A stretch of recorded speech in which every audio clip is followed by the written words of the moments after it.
Let's talk about Brandon Sanderson, one of the most successful and popular fantasy writers of our generation. I discovered Sanderson by stumbling across a podcast he does with another writer named Dan Wells called Intentionally Blank. And I really love the Intentionally Blank podcast. It's really entertaining, and it's long conversations about pop culture and writing and movies and all kinds of random things. And they're obsessed with food heists as well, when people steal food in entertaining ways. It's kind of random, but it's awesome. And I really fell in love with this podcast, and now I've listened to every episode. So I recommend that if you haven't checked it out. It's really fun.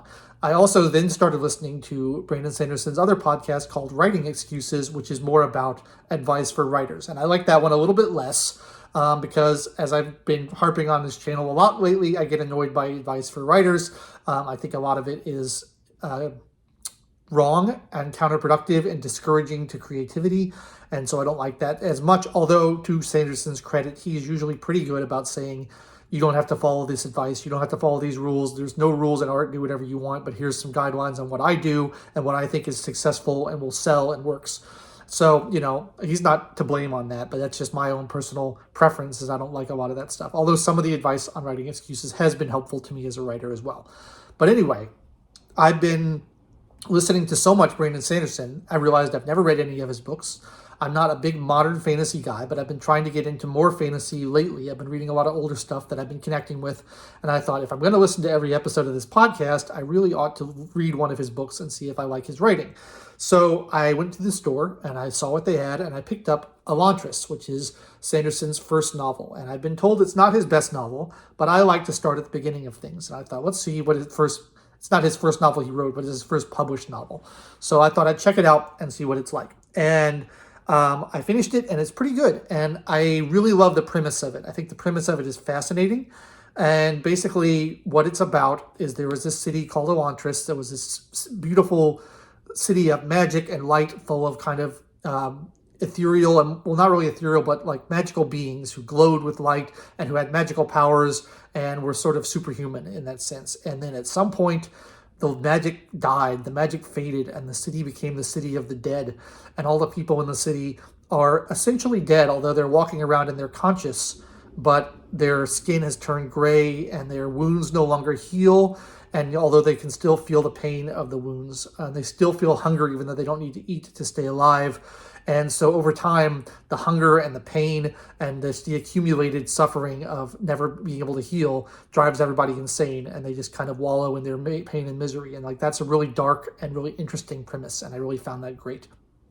So I like that. And then the story involves a young man who's like a prince of the neighboring city, and there's some people just get afflicted with this condition, and then they get tossed into Elantris, and in the first chapter he gets afflicted with this condition, which they call the Shroud, and he has to go and live in Elantris. And meanwhile, his neighboring kingdom sends over a princess that was supposed to marry him, and she shows up and finds out that he's no longer there, and she has to deal with that. And there's also a priest of the religion who's trying to convert everybody, and he's the villain of the piece. And it's those kind of three viewpoint characters interacting that make up the tale of the story. I found the stuff with the prince in the city of Elantris and dealing with this new condition that he's been inflicted with by far the most interesting part of the book. But it's pretty well written, and it's pretty good, and I enjoyed it quite a bit. I wish that Sanderson had included like a pronunciation guide, because I quibble a little bit with his naming of things. He has a lot of unusual names that involve multiple vowels in a row, and I don't know whether I'm supposed to pronounce those as diphthongs or whether I'm supposed to pronounce each vowel separately. So like the main character's name is spelled Raodon. Is that right? Raodand something N. I think it's D-O-N. Is it Rowden? I think it's D-E-N. Is it Rowden, or is it Raodin, or is it Raodin? Like, I don't know how I'm supposed to pronounce it. So reading the whole book, and that's true with many of the names in the book, I'm like, I don't know how I'm supposed to be imagining these words pronounced in my head, and that's sort of annoying. But one of the things I wanted to talk about with this book is the most recent episode of the Intentionally Blank podcast came out today as I'm recording this. And one of the things they talked about is not liking things that are objectively good, and how it's okay to not like things that are objectively good. And just because something doesn't hit your taste or hit you emotionally, or you're in the wrong place to enjoy it, doesn't mean it's bad. And it also doesn't mean that you're wrong to dislike it.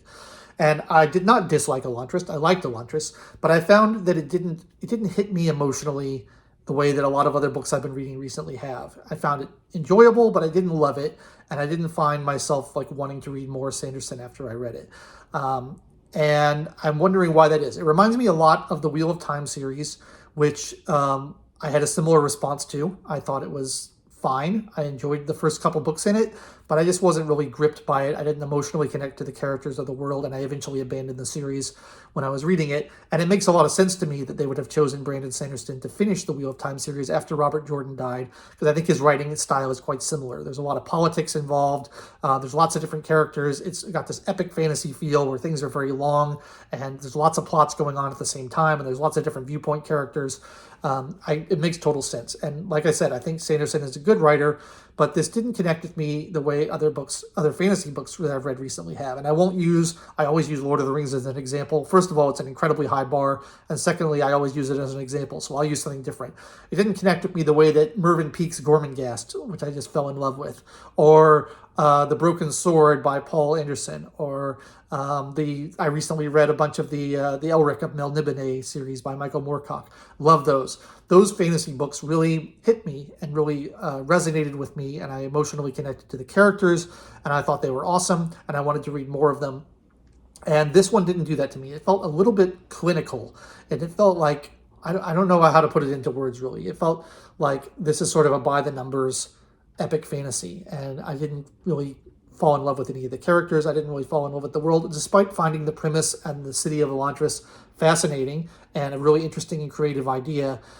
There's just something emotionally that I didn't connect with. It felt like an entertainment, but it didn't become part of me the way a great book becomes part of you. It didn't change my life the way a good book changes your life. And maybe it's unfair of me to kind of set that as a bar for whether I enjoyed something or not. It's probably, there's not that many books that do that, although I feel like I've encountered a lot of them recently and over the course of this channel.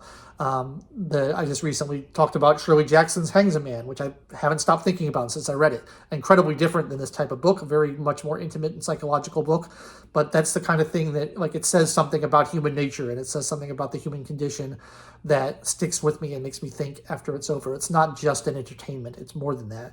And I know I've talked a lot about Anna Kavan's Ice, which is sort of a science fiction novel and rapidly became one of my favorite novels of all time. It's more than just a story of things happening. It's insight into what the human mind and soul and condition is like, and it really stuck with me, and I read it twice, like right in a row, because I thought it was so great, and I still think about it constantly.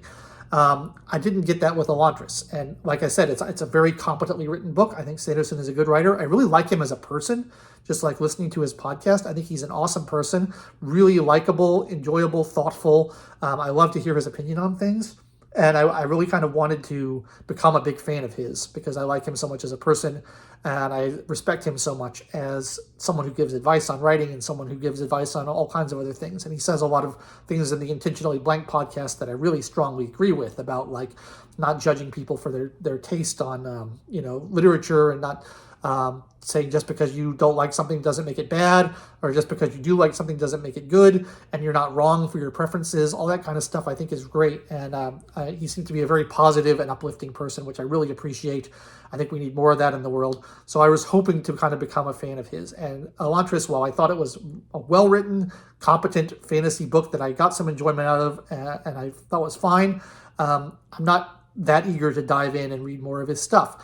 Although I have been told by other people who have read Sanderson that his later works are better. So maybe I will check out some of his other books. I'm also not a huge fan of like super long series.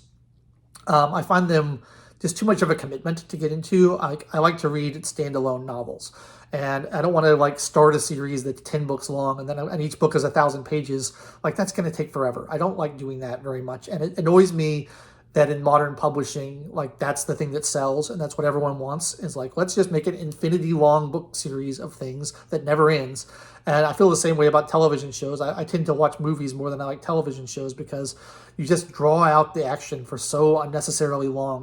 Instead of just having a tight, self-contained story with a beginning, middle, and end, it's like, let's just draw this out forever because we're still making money. And then it inevitably kind of peters out at the end and becomes lame. Whereas, if you write a standalone novel, you can make sure the ending is really good and ties everything together. So I don't really like series, and I feel like most of what Sanderson does are long series of 1,000-page books, and that's why I haven't read Game of Thrones. That's why I abandoned Wheel of Time halfway through. It's just too much, and it's not something I want to commit to. I want to just read standalone novels. So I'd really be interested if you guys have other recommendations of Sanderson books that you think are better than Elantris, that I would enjoy more based on what I've said about my tastes, because I don't really want to give up on him too quickly, because I do respect him and think he's a good writer, but there's just a shallow, I don't know, it sounds so harsh. I don't want to be harsh, but to me, there was a little bit of a shallowness to this book that while it's like an appetizer, it's like while I enjoyed it, it wasn't satisfying the way a full meal would be. It's like, it's a little bit ephemeral, and it's not something I'm going to be remembering for the rest of my life. So that's kind of my thoughts on Elantris and Brandon Sanderson in general. Really like him as a person. Think he's a very, accomplished and talented writer, but there's something about his style that just doesn't click with me. And I think this is a function of modern fantasy in general, and which it's a me problem. I'm not saying it's a problem with the genre or the industry or anything like that. It's just my taste, I find it hard to read stuff published in the last 10 years or so, because none of it hits me in a really beautiful, meaningful way. I find it all just feels a little bit shallow. It all kind of feels a little samey. Like there's a stylistic consistency to modern stuff that I guess is what agents and editors are looking for. And it all kind of feels the same. And I don't get like really different and unique stuff out of it. Whereas I go back to find stuff written in the 50s, 60s, 70s, or even the 19th century, and I'm like, wow, this is really different. This is really unique. This is really unlike anything else I've read. And maybe part of that is the fact that these have stood the test of time, and we can still find them after 100 years or after 50 years. And that's why they stand out. And, the stuff that's been published in the last 10 years, we haven't had that time period to weed out the generic stuff and to like the really great stuff stand out. That might be part of it. But to me, all the modern stuff just feels a little bit the same. And I find I don't enjoy it as much as I enjoy older writing. And, it might be a me problem. It might be a problem with the industry. I don't know if anyone else agrees with me on this. I'd be interested to hear in the comments, what you think about the modern publishing industry, especially in like genre fiction, like science fiction, fantasy. Maybe part of it is that so much has already been done. Like all the trailblazing has happened in these genres. And so it's hard to do anything new with them.